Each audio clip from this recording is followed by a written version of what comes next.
نحمدہ ونصلی ونسلم علی رسولہ الکریم، اما بعد فاعوذ باللہ من الشیطان الرجیم، بسم اللہ الرحمن الرحیم۔ قال اللہ تبارک و تعالی فی القرآن المجید والفرقان الحمید،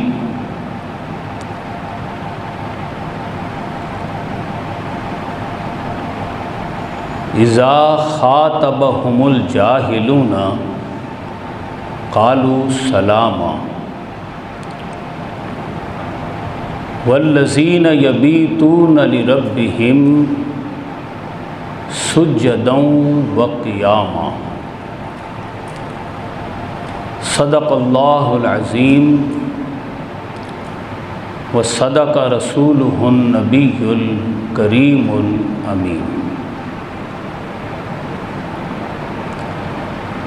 انتہائی قابل صد احترام محترم و معزز سامعین و حاضرین،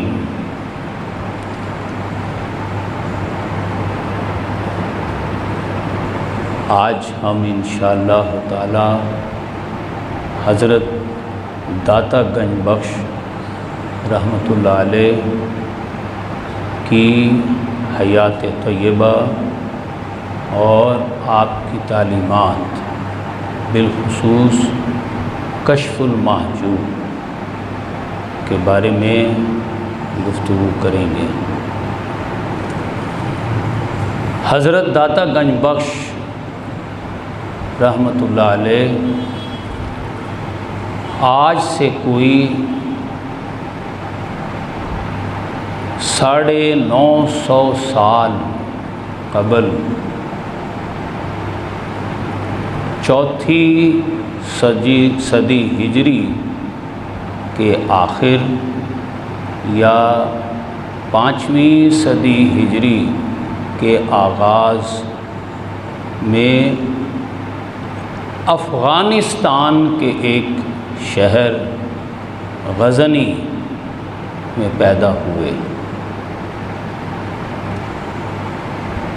یہ جو میں نے عرض کیا چوتھی صدی ہجری کا آخر، یعنی بہت سی کتابوں میں 380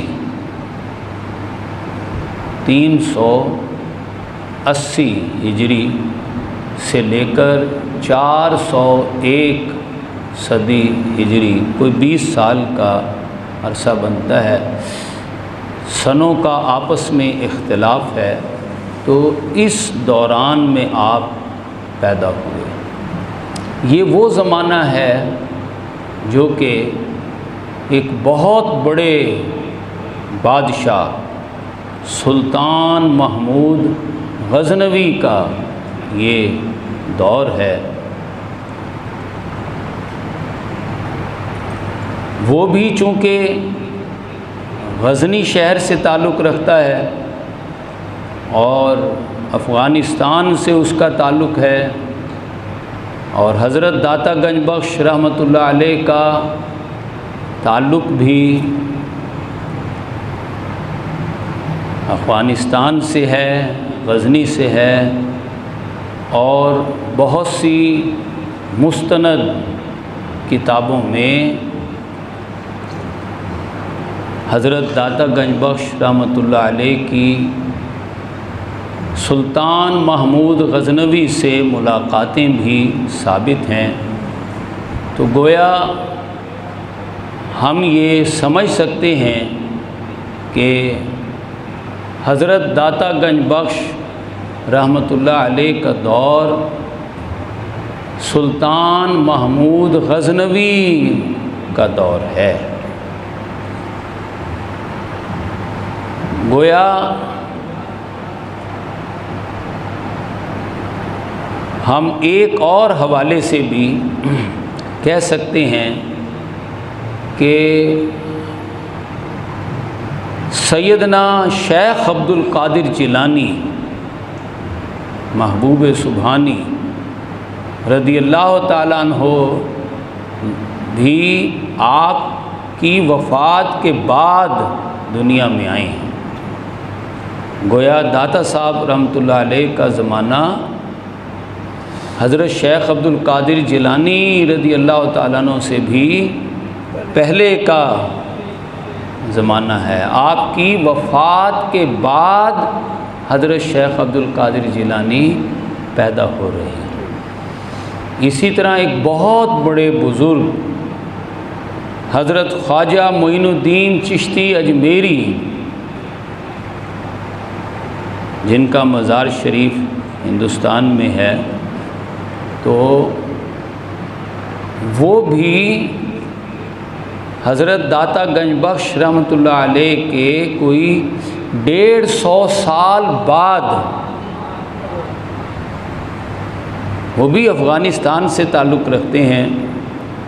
تو وہ جب ہندوستان جانے کے لیے لاہور آئے، اور لاہور میں آپ نے جب قیام کیا تو یہ وہ دور ہے جب کہ یہاں میرا حسین زنجانی رحمۃ اللہ علیہ، جو چاہ میرا میں جن کا مزار اقدس ہے، ان کے ساتھ مل کر حضرت خواجہ معین الدین چشتی اجمیری رحمۃ اللہ علیہ نے حضرت داتا صاحب رحمۃ اللہ علیہ کے مزار اقدس پر حاضری دی اور چلہ کشی کی اور کسب فیض کیا۔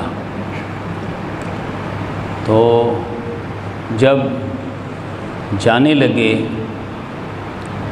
حضرت خواجہ معین الدین چشتی اجمیری، تو انہوں نے ہی یہ ارشاد فرمایا، اور وہ ارشاد جو ہے زبان زد و عام و خاص ہوا کہ گنج بخش فیض عالم مظہر نور خدا ناقصاں را پیر کامل کاملاں را رہنما۔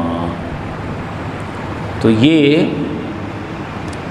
حضرت داتا گنج بخش رحمۃ اللہ علیہ سلطان محمود غزنوی کے دور سے آپ کا تعلق ہے، اور آپ نے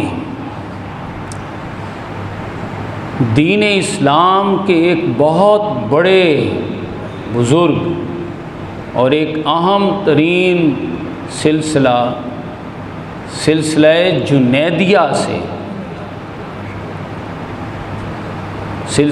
جنیدیہ کے ایک بہت بڑے بزرگ شیخ ابو الفضل محمد بن حسن الختلی، جو آپ کے دور کے ایک بہت بڑے ولی کامل تھے، حضرت داتا گنج بخش رحمۃ اللہ علیہ نے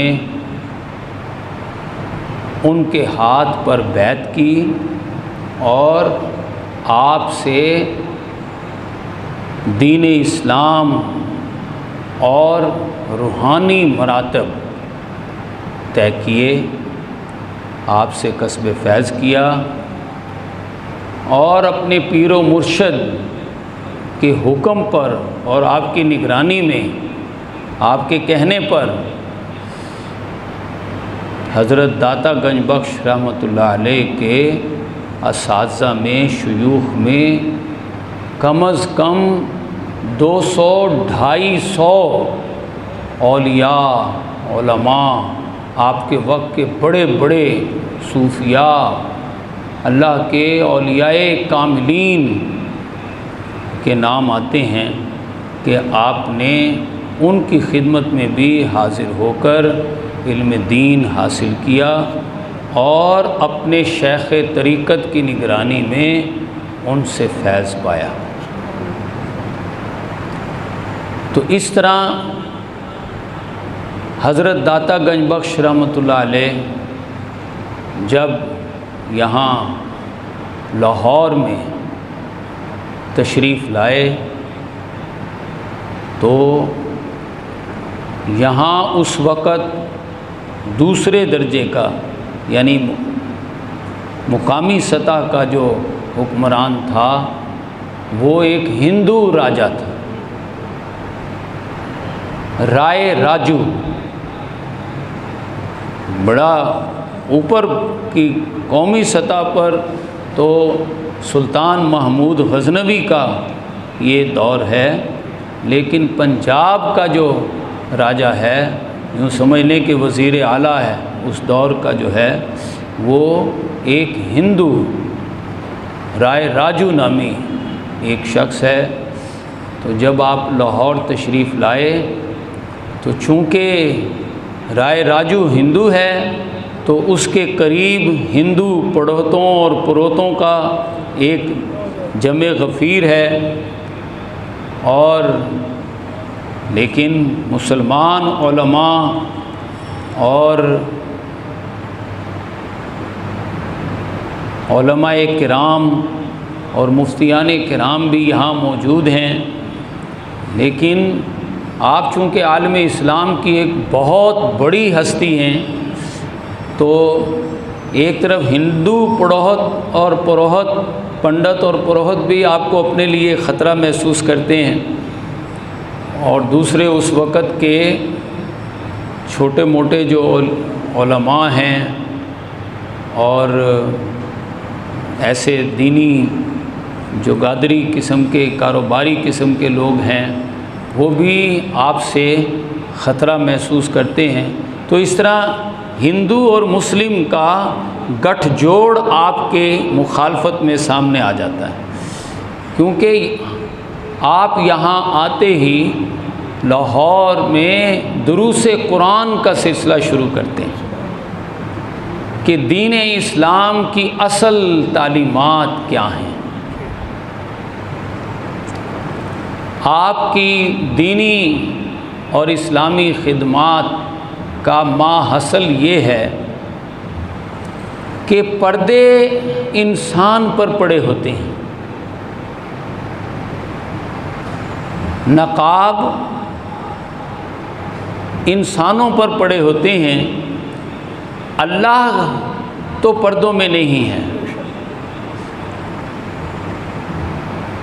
جب انسان کے پڑے ہوئے پردے اٹھا دیے جائیں یا ہٹا دیے جائیں یا چاک کر دیے جائیں تو پردے بندے اور اللہ کے درمیان بندے پر پڑے ہوتے ہیں۔ جب بندے پر پڑے ہوئے پردے ہٹا دیے جائیں تو جس بندے کے پردے ہٹ جائیں تو آپ فرماتے ہیں پھر وہ بندہ جس طرف بھی نظر دوڑاتا ہے فَأَيْنَمَا تُوَلُّوا فَثَمَّ وَجْهُ اللَّهِ، پھر اسے ہر طرف اللہ ہی اللہ دکھائی دیتا ہے۔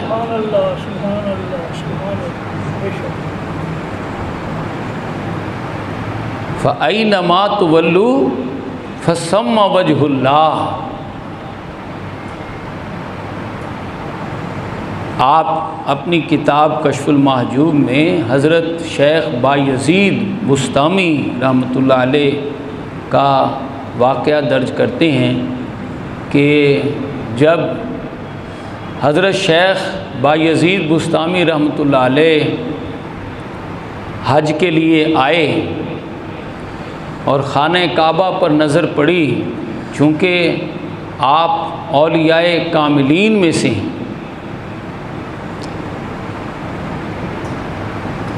عالم اسلام کے بہت بڑے بزرگ ہیں، تو آپ کو یہ مقام حاصل ہوا کہ جب آپ نے خانہ کعبہ کو دیکھا تو خانہ کعبہ تو نظر آیا، لیکن خانہ کعبہ کے ساتھ کعبہ والا بھی نظر آیا۔ سبحان اللہ سبحان اللہ سبحان اللہ سبحان اللہ۔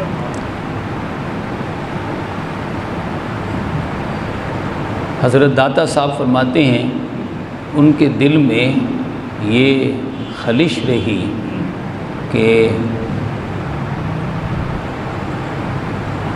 ابھی وہ مقام نصیب نہیں ہوا، چلے گئے اور مزید زہد و ورع اور تقویٰ کے مراحل طے کیے، اللہ کی عبادت کا جو کمی رہ گئی تھی ان کی نظر میں انہوں نے اور زیادہ نیکی اور پرہیزگاری اختیار کی، اور کچھ عرصے کے بعد پھر جب حضرت بایزید بستامی رحمۃ اللہ علیہ حاضری دینے کے لیے آئے خانہ کعبہ میں، تو کیا دیکھتے ہیں؟ ادھر کعبے پر نظر ڈالتے ہیں تو کعبہ بھی رستے سے ہٹ جاتا ہے، ہر طرف خدا ہی خدا نظر آتا ہے۔ سبحان اللہ، سبحان اللہ، سبحان اللہ، سبحان اللہ، اللہ اکبر، اللہ اکبر، اللہ اکبر۔ تو داتا صاحب فرماتے ہیں بندہ مومن وہ ہوتا ہے جو اپنے پردے ہٹا دے، اور جب اپنے پڑے ہوئے پردوں کو ہٹا دے تو ایک وقت وہ آتا ہے کہ کعبہ بھی رستے سے ہٹ جاتا ہے، کعبے والا ہی ہر طرف۔ سبحان اللہ، سبحان فَأَيْنَمَا تُوَلُّوا فَثَمَّ وَجْهُ اللَّهِ، بندہ جس طرف بھی نظر کرتا ہے اللہ ہی نظر آتا ہے۔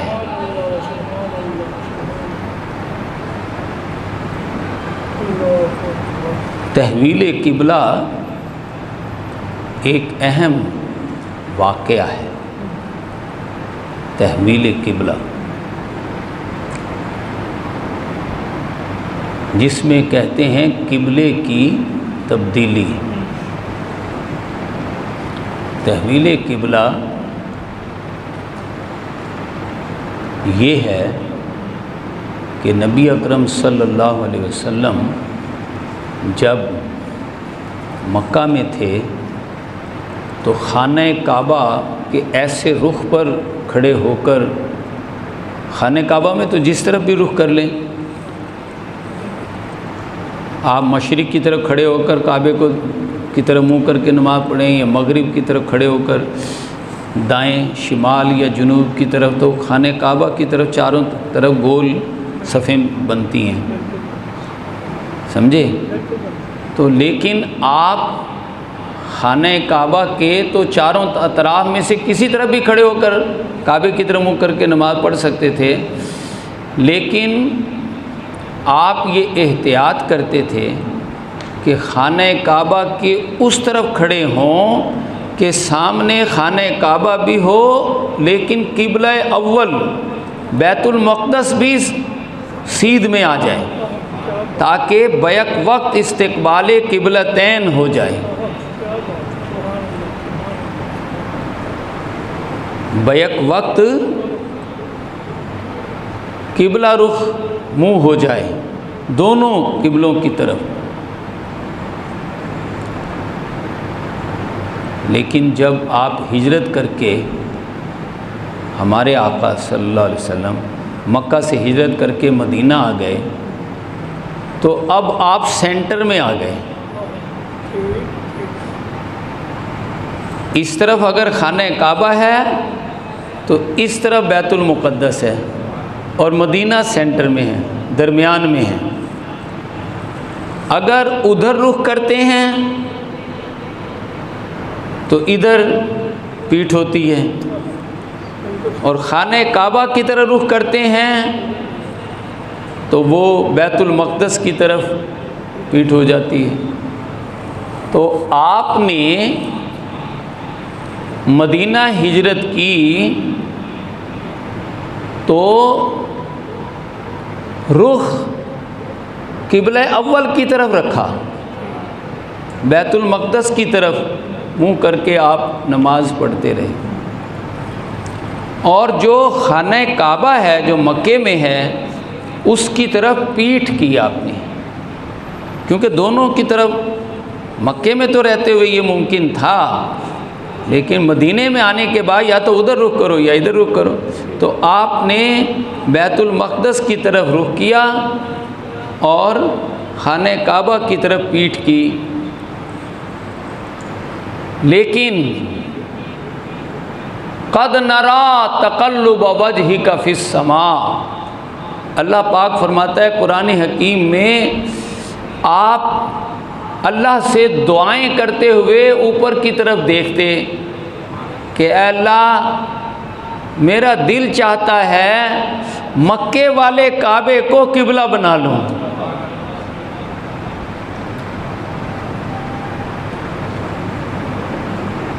سمجھے؟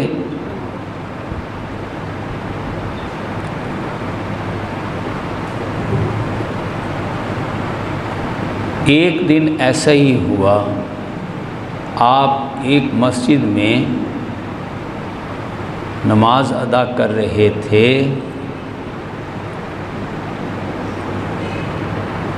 کہ حکم آ گیا دوران نماز، آپ امامت کرا رہے ہیں، صحابہ کرام پیچھے نماز پڑھ رہے ہیں، آپ کا رخ ادھر بیت المقدس کی طرف ہے اور مکہ والے کعبے کی طرف پیٹھ ہے، آپ نماز پڑھا رہے ہیں تو حکم آ گیا فولی وجہ کا شطر المسجد الحرام، اے میرے محبوب آپ اپنا رخ مکے والے کعبے کی طرف کر لیں۔ اب یہ وہی تو آپ کو آئی ہے نا، صحابہ کرام کو کیا پتہ، لیکن آپ نے دوران نماز اپنا رخ موڑ لیا، ادھر رخ ہے تو آپ نے ادھر رخ کر لیا۔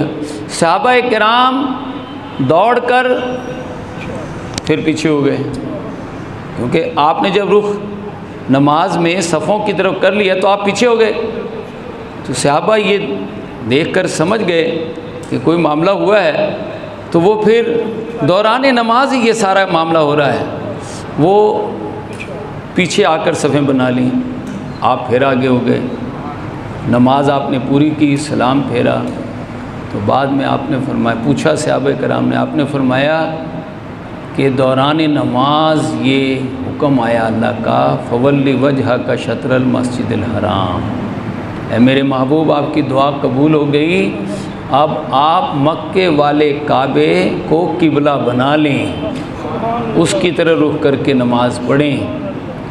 تو وہ مسجد جس میں آپ پہلے بیت المقدس کی طرح رخ کر کے نماز پڑھ رہے تھے اور دوران نماز آپ نے ادھر رخ کیا، اس کو مسجد قبلہ تین کہتے ہیں۔ بتانا یہ مقصود تھا اللہ تو ہر طرف ہے، فَأَيْنَمَا تُوَلُّوا فَثَمَّ وَجْهُ اللَّهِ، تم مشرق کی طرف رخ کر کے نماز پڑھو یا مغرب کی طرف، اللہ تو ہر طرف موجود ہے، اور تم نے سجدہ کعبے کو تھوڑا ہی کرنا ہے، اللہ کو کرنا ہے۔ کعبہ تو ایک علامت ہے نا،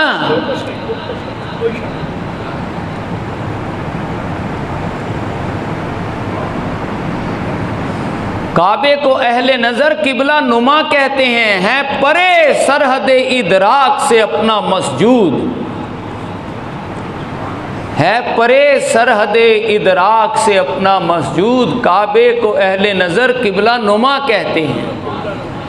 یہ تو اس لیے ہے کہ پوری امت میں ایک یکجہتی پیدا ہو، پورے عالم اسلام میں جتنی بھی مسجدیں بنیں سب کے رخ خانہ کعبہ کی طرف ہوں، ایسا نہ ہو لاہور میں ایک مسجد کا رخ ادھر ہو تو دوسری کا دوسری طرف ہو، تیسری کا تیسری طرف ہو، چوتھی کا چوتھی طرف ہو، نہیں، سب کا پوری دنیا میں جتنی بھی مساجد بنے سب کا رخ ایک خانہ کعبہ کی طرف، ایک مرکز ہو، ورنہ فَأَيْنَمَا تُوَلُّوا فَثَمَّ وَجْهُ اللَّهِ، جہاں تک اللہ کا تعلق ہے لِلَّهِ الْمَشْرِقُ وَالْمَغْرِبُ، اللہ تو مشرق و مغرب شمال و جنوب میں ہر طرف ہوتا ہے،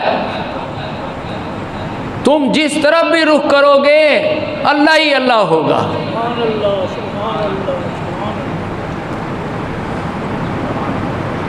داتا صاحب رحمۃ اللہ علیہ ہمیں یہ مقام پانے کا طریقہ بھی بتاتے ہیں۔ پردے اٹھاتے ہیں نا، یہ کون سے پردے ہیں جو پڑے ہوتے ہیں؟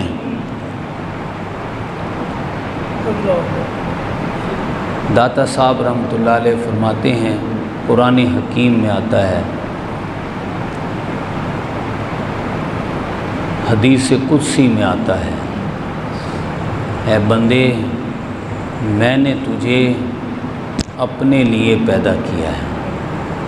پہلی بات تو یہ سمجھ لے کہ میں نے تجھے تیرے لیے نہیں اپنے لیے پیدا کیا، اپنی محبت کے لیے پیدا کیا۔ کن تو کنزن مخفین، میں نے تجھے، میں ایک حسن و جمال کا ایک خزانہ تھا۔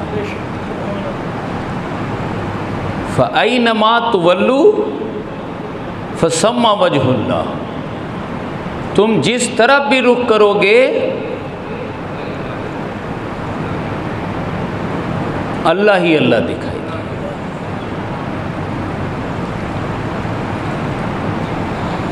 تو بندہ مومن پر کون سا پردہ پڑا ہوتا ہے؟ اللہ پاک قرآن حکیم میں فرماتا ہے اس کے قریب ترین پردے 8 ہوتے ہیں۔ 8 غیر اللہ کی محبت کے پردے پڑے ہوتے ہیں، انسان ان کے اندر گم ہو جاتا ہے۔ کافر کی یہ پہچان کہ آفاق میں گم ہے، وہ ان 8 محبتوں کے بھینٹ چڑھ جاتا ہے۔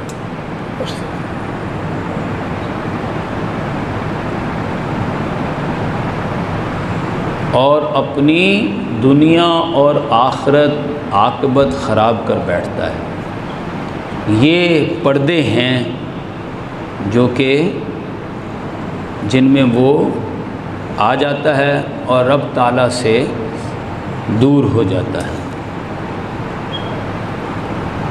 قُلْ إِنْ كَانَ آبَاؤُكُمْ وَأَبْنَاؤُكُمْ وَإِخْوَانُكُمْ وَأَزْوَاجُكُمْ وَعَشِيرَتُكُمْ وَأَمْوَالٌ اقْتَرَفْتُمُوهَا وَتِجَارَةٌ تَخْشَوْنَ كَسَادَهَا وَمَسَاكِنُ تَرْضَوْنَهَا،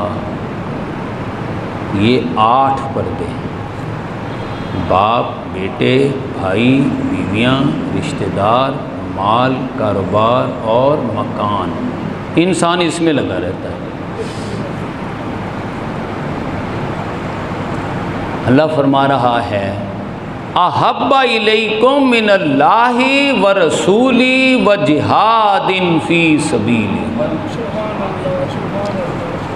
اگر وہ اللہ، اس کے رسول اور اس کی راہ میں جہاد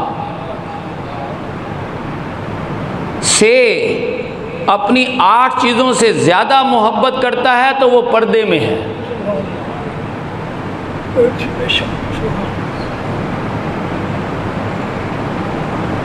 اب وہ اللہ کو نہیں دیکھ پاتا، حالانکہ حکم ہے ان تعبد اللہ، کہ تو اللہ کی عبادت اس حال میں کرے کأنک تراہ، گویا کہ تو اللہ کو دیکھ رہا ہے۔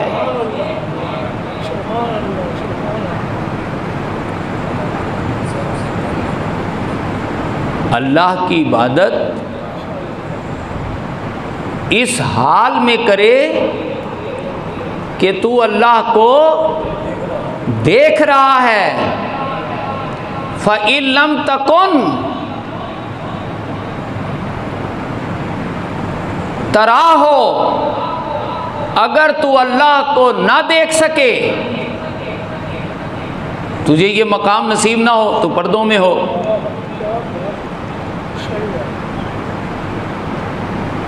تجھے یہ مقام نصیب نہ ہو،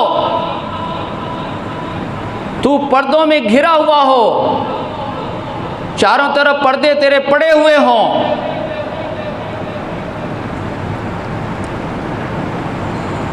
اور تو رب کو نہ دیکھ رہا ہو،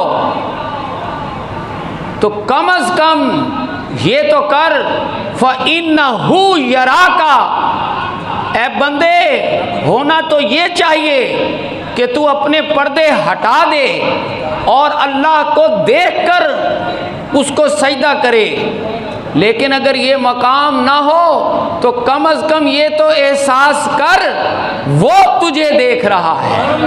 سبحان اللہ، سبحان اللہ۔ یہ تعلیم ہے داتا صاحب رحمۃ اللہ علیہ کی کشف المحجوب میں، پردے اٹھانے کا طریقہ بتا رہے ہیں۔ علامہ فرماتے ہیں، علامہ اقبال، میں نے کشف المحجوب کو پڑھا اور اس مقام کو پڑھا تو میرے کیسے پردے اٹھے ہیں۔ آپ فرماتے ہیں داتا صاحب کی تعلیم کو جو میں سمجھا ہوں پردے اٹھانے والی، وہ یہ ہے،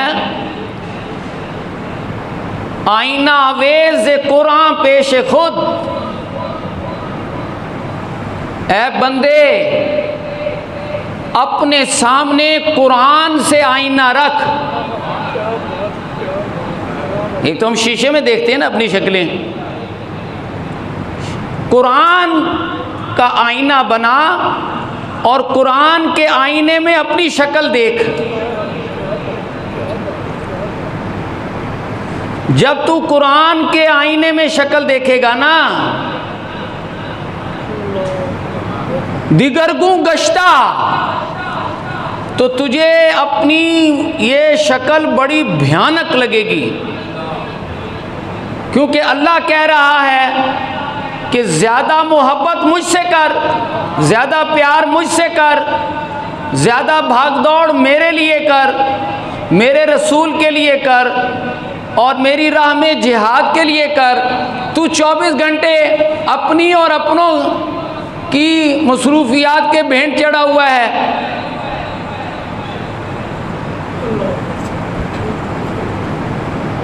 دیگرگوں گشتہ،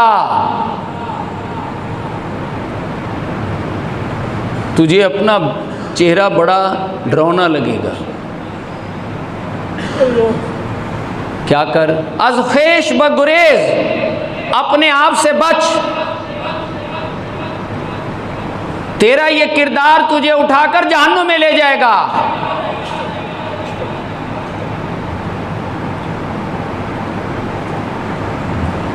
کیا ہے اس کا علاج؟ ترازو بنے کردار خود را،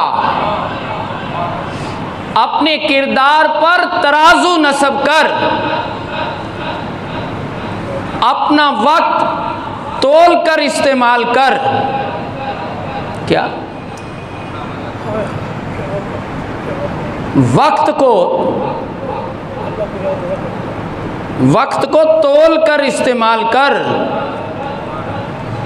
وقت کیسے تولے گا؟ ہیں؟ کوئی چاول ہو تو اسے تول لے بندہ، ہیں؟ کوئی آٹا ہو تو اسے تول لے، وقت کو کیسے تول لے؟ 24 گھنٹے ہوتے ہیں نا، 8 گھنٹے تو بندہ اپنے لیے کہ وہ کہیں چارج ہونے کے لیے چلا جاتا ہے، اسے خود پتہ نہیں ہوتا وہ کہاں گیا ہے، کیا ہوا۔ کوئی اٹھا دے تو اکثر یاد ہی نہیں رہتا کیا ہو رہا تھا۔ باقی رہ کے 16 گھنٹے، تو 16 گھنٹے میں سے زیادہ وقت احب الیکم من اللہ ورسولہ، اللہ کہتا ہے میں نے تجھے اپنی محبت کے لیے پیدا کیا ہے۔ اب محبت کا مطلب ہے زیادہ وقت اور صلاحیتیں میرے لیے لگا، یہی ہے نا جی۔ دعویٰ ہم کریں اللہ سے محبت کا، لیکن کہیں اللہ ہم تیرے لیے وقت نہیں لگا سکتے، اپنی صلاحیتیں نہیں لگا سکتے۔ کسی محبوبہ سے کہہ کر دیکھیں نا ذرا، کہیں محبت تو ہم تجھ سے کرتے ہیں لیکن تیرے لیے ہمارے پاس وقت نہیں ہے، تیرے لیے ہم کما نہیں سکتے، تیری تکلیفیں، تیری چاہتیں، تیری خواہشیں ہم نہیں پوری کر سکتے، لیکن محبت تجھ سے ہے۔ ذرا کہہ کے دیکھیں نا تو پتہ چل جائے گا۔ تو اللہ کے ساتھ یہی معاملہ کرتے ہیں ہم، محبت تجھ سے ہے لیکن رات دن ہے اپنے اور اپنوں کے لیے۔ تو داتا صاحب کہتے ہیں یہی تو پڑے ہوئے پردے ہیں، یہی تو پردے اللہ سے ملنے میں رکاوٹ بنے ہوئے ہیں۔ احبا، زیادہ محبت عزت ادھر ہے، 8 چیزوں سے ہے، فتربصوا، دبا ہو جاؤ۔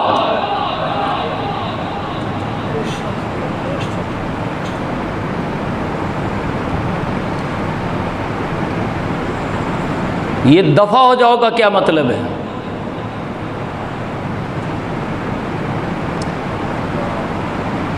مکہ میں بھی جب سے سورہ فاتحہ نازل ہوئی ہے، سورہ فاتحہ نازل ہوئی مکمل، پہلی آیتیں تو سورہ فاتحہ والی نہیں ہیں، پہلی آیتیں تو ہیں اقرأ بسم ربک الذی خلق، لیکن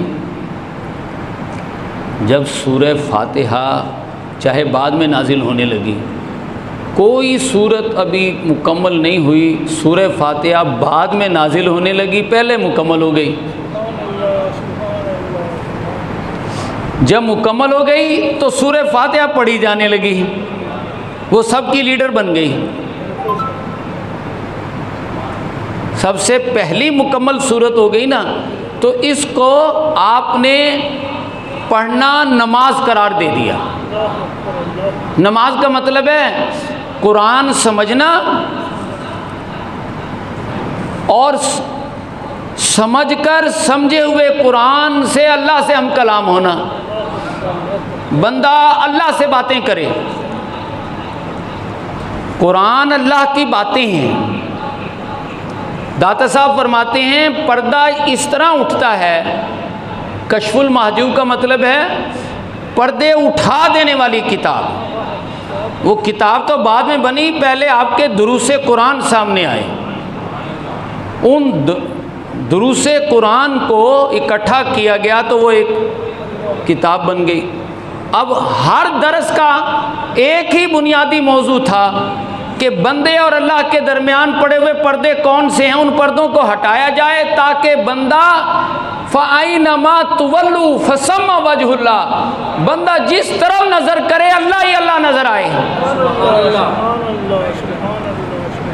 سبحان اللہ۔ اس کی آپ بنیادی شرط یہ قرار دیتے ہیں وَاذْكُرِ اسْمَ رَبِّكَ، اے بندے اپنے رب کا نام جپ، اپنے رب سے تعلق قائم کر، وَتَبَتَّلْ إِلَيْهِ تَبْتِيلًا، ہر ایک سے کٹ کر ایک کا ہو جا۔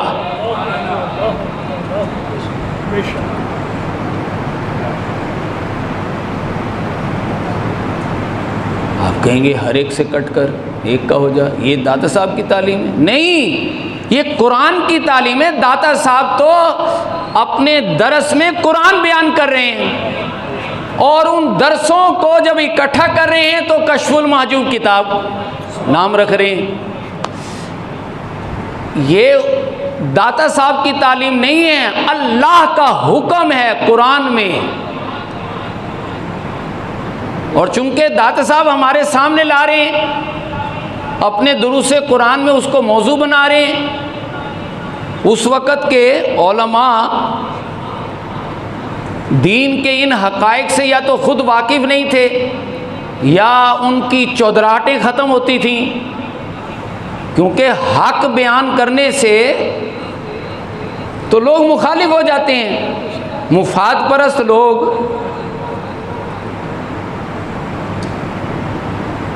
باطل لوگ، ڈاکو اور بدماش لوگ تو مخالف ہو جائیں گے۔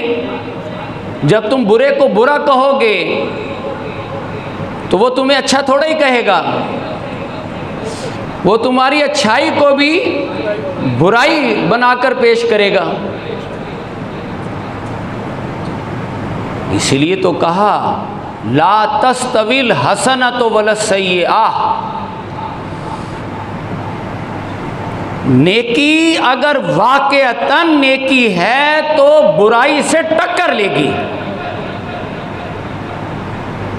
اس کے ساتھ مل کر کھانا پینا نہیں کرے گی، اس کے ساتھ مل کر رہنا پسند نہیں کرے گی، بلکہ نیکی لا تستوی الحسنۃ ولا السیئۃ، اگر نیکی واقعتاً نیکی ہے تو برائی کو ٹکر مارے گی، بے شک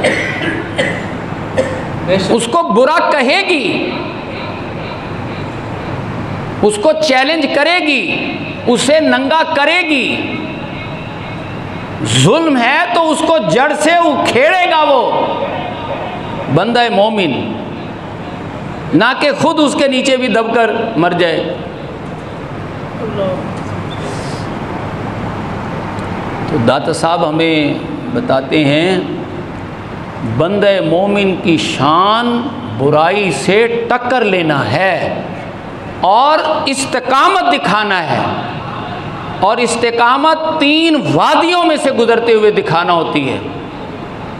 فی الباسا تنگ دستی برداشت کرتا ہے، والضراء جسمانی تکلیف برداشت کرتا ہے، وحین الباس دو بدو لڑائی برداشت کرتا ہے، بالآخر اتنی ثابت قدمی دکھاتا چلا جاتا ہے، تتنزل علیہم الملائکہ، اللہ کے فرشتے اس پر نازل ہوتے ہیں۔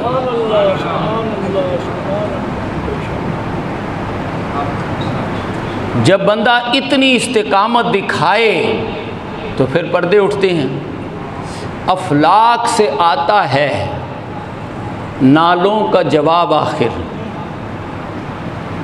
افلاک سے آتا ہے نالوں کا جواب آخر، اٹھتے ہیں حجاب آخر، کرتے ہیں خطاب آخر۔ سبحان اللہ سبحان اللہ سبحان اللہ۔ داتا صاحب کہتے ہیں کہ بندہ مومن کو چاہیے کہ وہ اس مقام کو پائے۔ اللہ پاک ہمیں داتا صاحب کی اس تعلیم کو سمجھنے اور داتا صاحب کی معرکۃ الآراء کتاب جو آج بھی پیر کامل کا کام کرتی ہے اس کو سمجھنے اور اس پر عمل کرنے کی توفیق عطا فرمائے۔ آمین ثم آمین، وما علینا الا البلاغ۔